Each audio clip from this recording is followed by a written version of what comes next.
Alhamdulillah, wa sallallahu wa sallam wa baraka ala sayyidina rasulillah. Quburuna tubna wa nahnu ma tubna, ya laitana tubna qabla an tubna. Makaburi yetu yako tayari na sisi hatujawa tayari kutubu kwa Mola Subhanahu wa Ta'ala. Ya reit tutubie kabla ya makaburi kujengwa. Sasa ni uwanja wa kuzungumzwa fadilati Sheikh Ar-Rahib Abdallah ibn Mbwana rahmatullahi alayhi, na kwa sababu tuna wanaomjua wengi, wengine ni familia, wengine ni walimu wenzake. Kuna makadhi na alikuwa ni kadhi kubwa, ameozesha mabinti zetu na vijana wetu wengi, lakini kwa sababu ya muda tutazungumziwa kwa uchache. Tutaanza na Ustadh Amudi Hussein kwa ajili ya kutaja tarehe yake kwa kifupi sana, angalau dakika 5 sana. Fadhal mashkuran wa majuran, atakayefuatia tutawatajia. Assalamu alaykum wa rahmatullahi ta'ala wa barakatuh. Alhamdulillah, salatu wassalamu ala rasulillah wa ala alihi wa ashabihi wa man wala, amma ba'd. Wa ma tadri nafsun madha taksibu ghadan wa ma tadri nafsun bi ayyi ardin tamut. Nashukuru Mwenyezi Mungu Subhanahu wa Ta'ala kwa nafasi kama hii ya kumzungumza mmoja kati ya walimu wangu, na hasa ambayo kwamba fadla ambayo kwamba wako nayo kwangu mimi ni ngumu. Al-Ustadh Abdallah Mbwana, mwalimu mzee, ndio majina yake. Ustadh Abdallah Mbwana alizaliwa katika kisiwa cha Amu, Lamu County, mwaka wa 1965 kulingana na tulivyoulizia, lakini kitambulisho chake cha soma 1967. Na hii ni kwa sababu watu wa zamani ilikuwa kidogo hawadhibiti ile miezi na masiku, na ndio hata siku alozaliwa haijulikani na pia mwezi haujulikani, ni mwaka ndio wajulikana. Ustadh Abdallah Mbwana akapata malezi mazuri pale pale kisiwani Amu kwa wazazi wake na walimu ambao kwamba walikuwa pale. Kwa upande wa mamake akiitwa Bi Somoe Bwantele, kwamba ndio walipata malezi kwake, lakini kwa bahati mbaya mamake hakumlea muda mrefu sana. Akiwa na miaka 10 mamake akawa tayari ashaondoka duniani 1975 hapo. Akabaki chini ya babake mzazi na ndugu zake wakubwa, akiwemo katika tumbo la mama yao Bi Somoe. Sasa walipatikana watoto takriban 14, lakini wasaba walikufa udogoni na wasaba wakaanza kuishi mpaka kwa watu wazima. Katika hawa saba mkubwa wao ni mama yetu Bi Halima Mbwana, ambaye kwamba anajulikana kama Ummu Manazi, ambaye kwamba ni mke wa shekhe letu Ustadh Abdurrahim Muhammad Said Al-Marzuq almarhuma, Mwenyezi Mungu inshallah amrahamu. Wa pili katika familia ilikuwa ni Ustadh Muhammad Mbwana, kwamba ndio muasisi wa madrasa ya Tauhid California, na yeye pia ni marhum, ashatangulia mbele ya haki. Watatu ni Bi Fatma Mbwana, kwamba yeye bado yuko, inshallah Mwenyezi Mungu ampe uzima na afya, kama maarufu anajulikana kama shangazi. Wanne ni Sheikh Jaafar Mbwana, kwamba yeye pia ni marhum, atangulia mbele ya haki. Kisha watano ilikuwa ni Ustadh Abdallah Mbwana, na wasita ni dada yao Zainab Mbwana, na wasaba ni ammi yetu kwa yuko hapa Sheikh Ali Mbwana, kwamba alikuwa na yeye wakati wa matibabu. Japokuwa baadaye mzee wao alioa bibi mwingine baada ya kufiwa, akiitwa Safia binti Muhammad, na wakapata watoto wawili, Nana Mbwana na Maryam Mbwana, kwa hawa wawili bado wako. Ustadh akapata malezi kwa wazee wake, akapata malezi pale pale Riadha tukijua kwamba zama hizo ilikuwa ni zama ambayo kwamba Lamu imepakata uchamungu na wanazuoni kila pembe.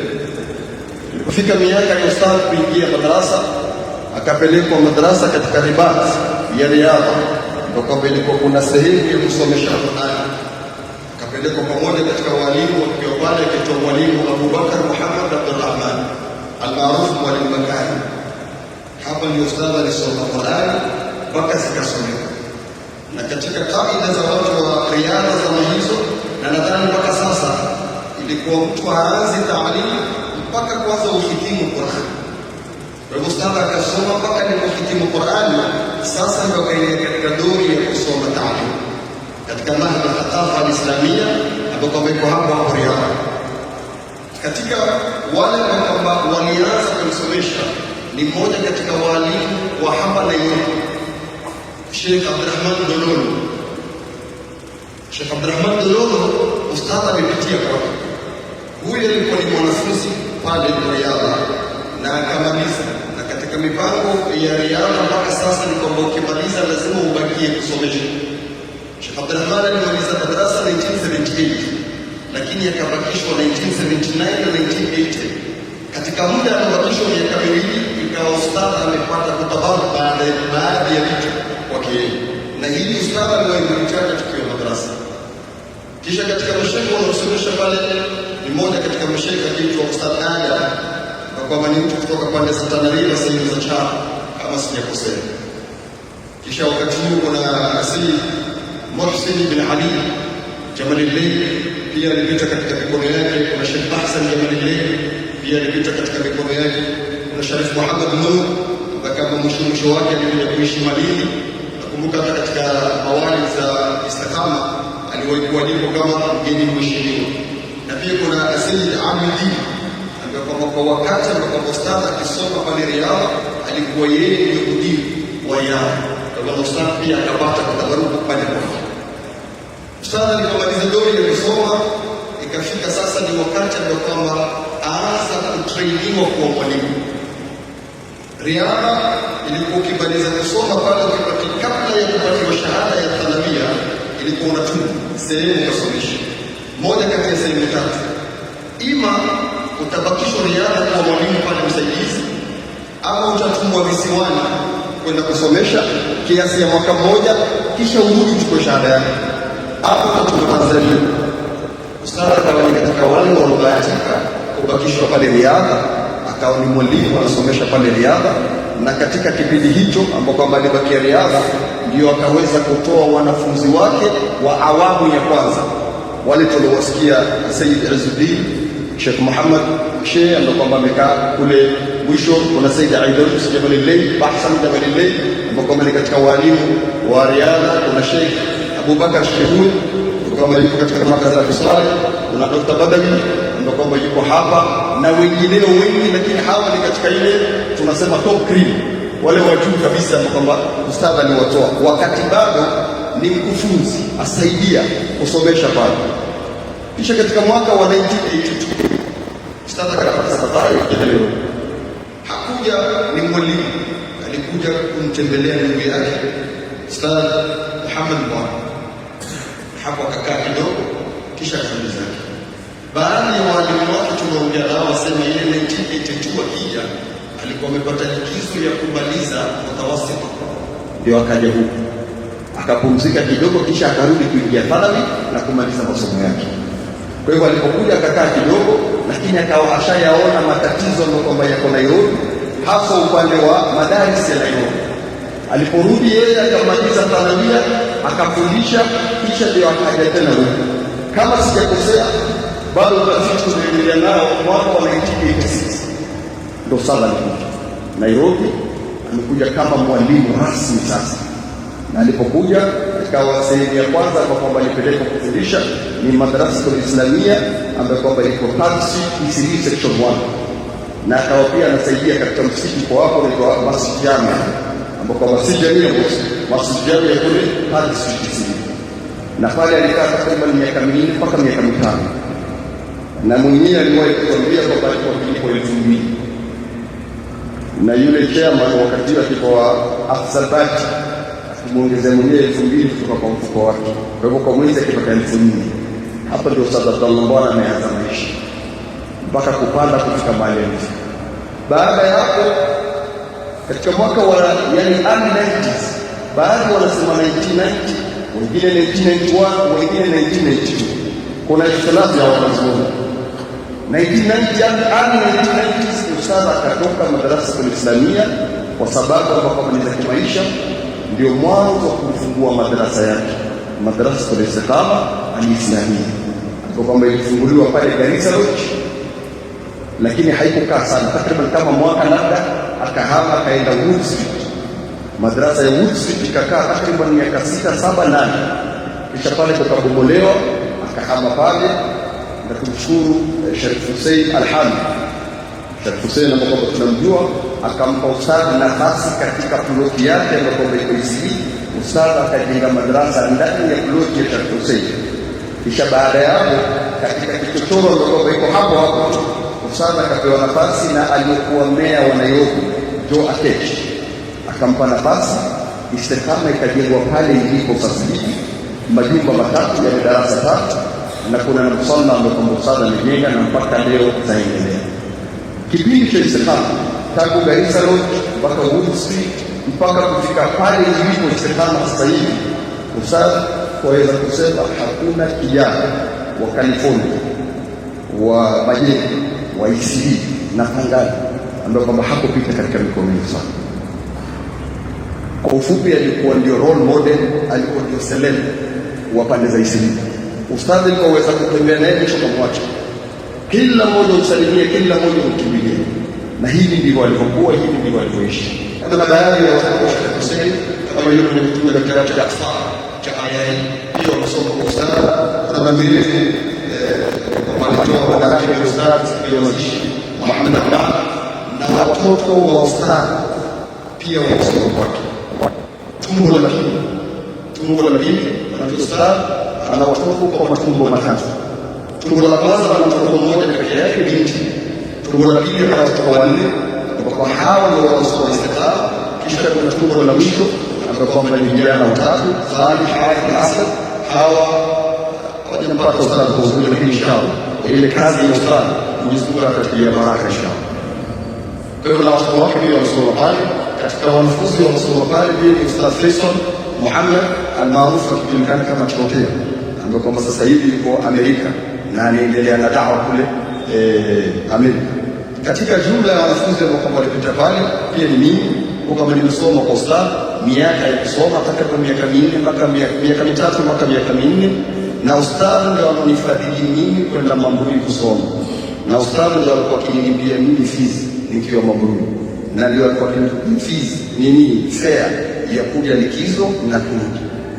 Kwa hivyo hizi zote ni katika fadhila za Mungu kwa Ustadh, inshallah Mwenyezi Mungu abraham. Katika mwaka wa 2004 hapa Nairobi kulibuniwa chama cha walimu Al-Wahda, na Ustadh alichaguliwa kuwa chairman bila kupingwa, na akawa ndio chairman wa Al-Wahda kwa takriban miaka 10 mpaka 11, mpaka mwenyewe akajisua.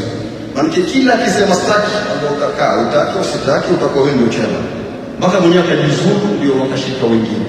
Ustadh alikuwa na vipindi vingi, alikuwa na vipindi pia pale Iqra, na kwa sauti yake nzuri kuna baadhi ya vitu ambavyo kama record pale Iqra, kama dua ya adhan, kuna ile uradi wa Ramadhani, kuna zile takbiri za Idi. Ustadh alikuwa alama na Mwenyezi Mungu alimpa sauti ambapo kama hata alikuwa ajikakamua, yani sauti haitafuti, yani sauti yenyewe ni mtu inaenda anataka yeye. Katika mambo mengine ambapo Ustadh alikuwa nayo, Ustadh alikuwa ni registrar, alikuwa ni registrar wakati ni registrar wa Islamic Marriages and Divorces, kabla ya kuwa Muslim Marriage Officer. Ustadh pia alikuwa ni registrar na ameozesha wengi. Mimi pia ndio yangu kuozesha na wengi katika sisi. Ustadh ameozesha na kuozesha akienda na wewe mpaka kukosea, na huko kwa kosa kukitakikana kitu pia atatoa mwenyewe mfukoni, atoe hapo mpira. Kwa hivyo Ustadh anafanya kazi kubwa ndani ya Nairobi, lakini ikiwa ukasoma kitu katika maisha ya Ustadh ni vitu vitatu.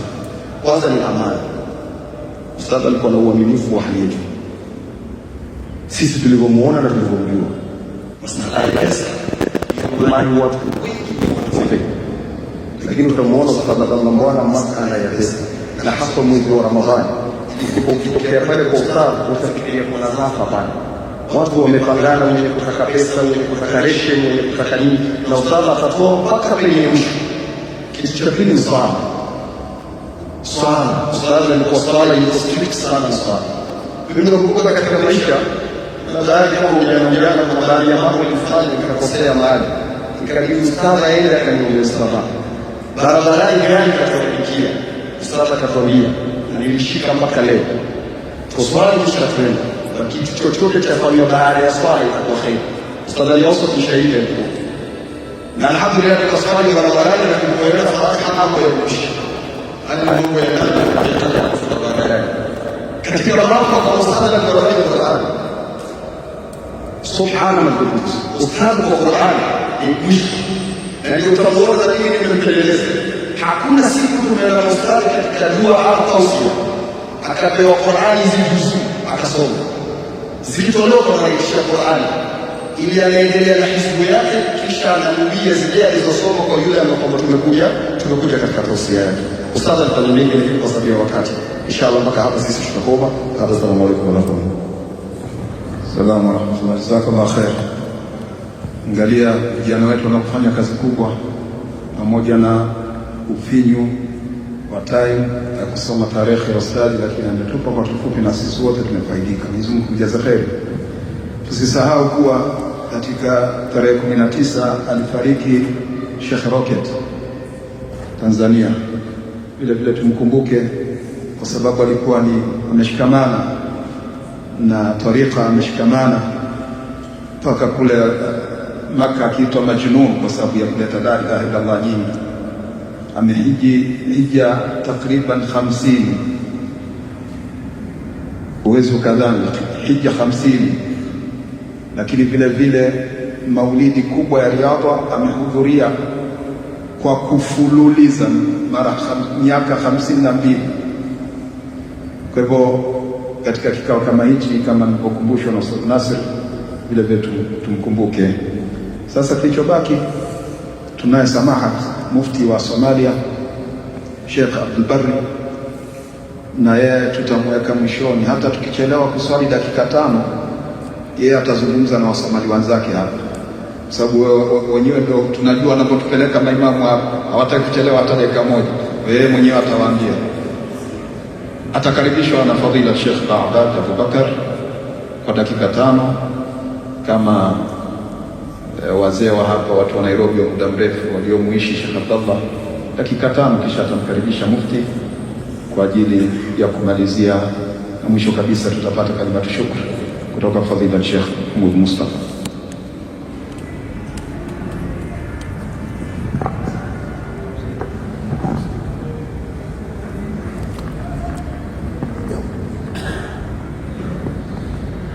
السلام عليكم ورحمة الله وبركاته. الحمد لله الذي كتب الحياة على خلقه، والحمد لله الذي كتب الموت على خلقه، والحمد لله الذي كتب الحياة على نفسه. وأشهد أن لا إله إلا الله وحده لا شريك له، وأشهد أن سيدنا محمدا عبده ورسوله صلى الله عليه وعلى آله وأصحابه ومن تبعهم بإحسان إلى يوم الدين. أيها المسلمون، ambaye tumeelezwa katika taarifa yake ni mazingatiwa, inatosha kuwa ni mawaidha tumeyapata,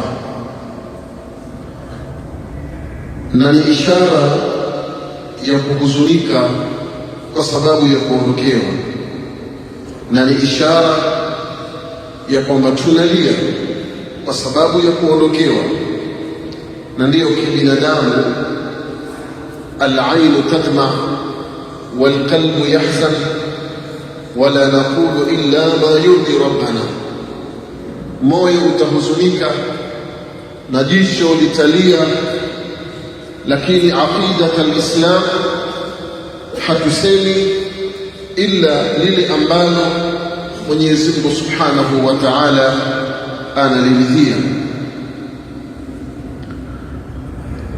Sisi binadamu tumegawanyika sampuli mbili katika alhayata dunia. Tuko sampuli mbili, na sampuli mbili kama hizi, kuna mmoja aliyosema akisema mata qaumun wama mata fadailuhum wa asha qaumun wa hum fi nnasi amwat. Kuna watu wamekufa lakini fadhaili zao hazijakufa, bado ziko hai. Wa asha qaumun, na kuna watu wanaishi, wa hum fi nnasi wa hum fi lqawmi amwat. Wa asha qaumun wa hum fi lqawmi amwat, na wao wamekufa na huku wanatembea lakini wamekufa. Ni nini ambacho tunachokipata kwa ustadhuna wa habibuna Ustadh Abdallah Mbwana? Tunachokipata ndugu zangu, tuwekeni ushahidi mzuri katika maisha yetu ili tupate kushuhudiwa kwa mazuri. Hata ukiondoka utaambiwa kwamba fulani alikuwa, na watu wanakutaja kwa mazuri. Na watu wanakutaja kwa mazuri, usiwe na shaka, mlango wako ni mahala pazuri. Mtume alayhi salatu wassalam, hadithi ambayo sote tunaijua, Mtume alipopitiwa na janaza akiwa na as-sahaba al-kiram, aljanaza lilipokuwa linapita, Mtume akasikia as-sahaba yuthnuna alayhi bikhair, wanamsifu yule jamaa. Na maksudiwa janaza ni yule aliyekufa, yuthnuna alayhi bikhair, wanamsifu. Ustadhi Abdallah Mbwana alikuwa yuthnuna alayhi bikhair. Mtume alayhi salatu wassalam akatoa vikilma, akakirudia mara tatu, akasema wajabat, amestahiki sifa hizo, amestahiki. Kisha likapita janaza, akasikia as-sahaba yuthnuna alayhi bishar, wanamsifu kwa ubaya, afadhali aondoke. Alhamdulillah, tumeondokewa. Watu walikuwa wanakeleka kwa sababu yuko hai, wanashukuru. Mtume alayhi salatu wassalam akasikika akisema wajabat, amepasa hilo, amepasa. Sayyiduna Umar ikawa linamsumbua, ikaona afadhali apatilize nafasi ya kuuliza. Akamwambia, ya Rasulullah, hebu tupa tafsiri baina ya wajabati ya kwanza na wajabati ya pili, ulikuwa unakusudia nini? Mtume alayhi salatu wassalam akasema, idha afnaytu ala rajulin bikhair wajabat lahu janna, au kama qala Rasul, mkimsifu mtu kwa mazuri, basi hakuna kinachostahiki kwake isipokuwa ni pepo. Wa idha athnaytum alayhi bisharri wajabat lahu nar, mkimsifu kwa mabaya, basi imepasa. Alayhi wasallam akazunguka akisema kwamba antum shuhadaullahi ala al-ardh, antum shuhadaullahi ala al-ardh, mara 3. Nyinyi ndiyo mashahidi wa Mwenyezi Mungu hapa. Kwa hivyo sisi ni mashahidi, sisi kwa sisi tushuhudiliane kwa mazuri, na bila shaka mazuri ambayo alikuwa nayo Ustadh Abdallah sote tumeyashuhudia na tumeyasikia, na hatuna shaka kwamba Mwenyezi Mungu Subhanahu wa Ta'ala ni kama ile anavyosema, ya ayyatuha an-nafsul mutma'inna irji'i ila rabbiki radiyatan mardiya. Eka ukumbusho mzuri ndugu yangu, hata ukiondoka watu wakutaje kwa miziko vizuri, sababu wewe mwanadamu katika maisha yako umepewa umri sampuli mbili. Kuna umri sampuli mbili ayuha almuslimun, kuna umri wa kuishi duniani na kuna umri ambao uko baada ya kuondoka. Ahmad Shauqi Bek asema, daqatu qalbi almar'i qailatun lahu inna alhayata daqa'iqun wa thawani farfa' li nafsika ba'da mautika dhikraha fadhikru lilinsani umrun thani. Migongo ya moyo ukiishi katika dunia huwa inakusemesha, inakwambia innal hayata daqa'iqun wa thawani.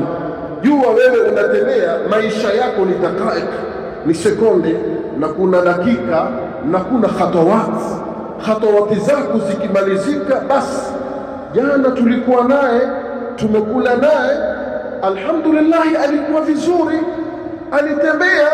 Kuna watu wanatuambia al-ustadh al-marhum Ustadh Abdallah alipokuwa katika matibabu yalikwenda vizuri, na hata akakunywa chai na hata akasimama kutembea, kisha baada ya hapo akarudi kupumzika, ndiyo kufa. Zile zilikuwa ni khatawatuhu al-akhira, kwa sababu Mwenyezi Mungu amemwandikia khatawatu. Wewe umeambiwa khatawazi zako lazima uje al-huda umalizie, hata iwe namna gani haja itakupata uje al-huda, kisha utoke al-huda uende mpaka pale nje. Ukifika nje uanguke. Zile ni khatawat ambazo umehesabiwa, haziongezeki wala hazipungui. Kwa hiyo maisha yetu ni daqaiq wa thawani wa khatawat, lakini ma hiya al-ibra? Farfa linafsika ba'da mautika dhikraha, jaribu kutengeza nafsi yako ukumbusho baada ya kufa. Fadhikru lilinsani umrun thani, ukumbusho ndio umri wako wa sampuli ya pili. Tukishika microphone na hasatan kama ni kumzungumzia Ustadh Abdallah, basi hamasa huwa inatupanda, kwa sababu ni mazingatiwa na pia ni funzo tumepata na ibra, na pia ni faida kubwa. Mwenyezi Mungu Subhanahu wa Ta'ala amrahamu. Wassalamu alaikum wa rahmatullahi wa barakatuh, wal afwa minkum.